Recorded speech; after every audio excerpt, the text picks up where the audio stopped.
பெண்களே, தாய்மார்களே, ஒன்னே ஒன்று சொல்றேன், வர தேர்தல்களில் தயவு செய்து யாராவது காசு கொடுத்தா வாங்காதீங்க. ஏன் இதை சொல்றேன்னா, அந்த அம்மா உண்மையிலே காரைக்குடி பக்கத்தில் இருக்கிறாங்க.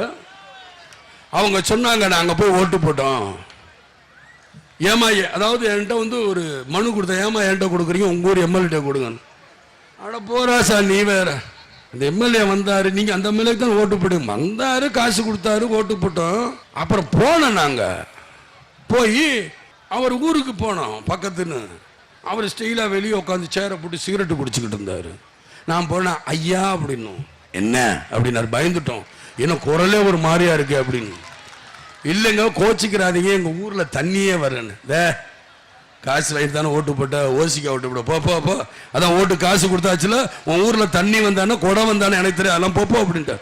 ஆக மக்களை நீங்க சிந்திங்க.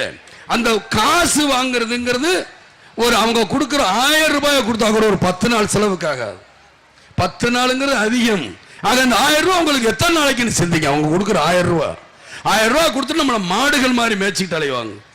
ஆக நம்மளுக்கு இருக்கிற சுதந்திரம் போயிடும்.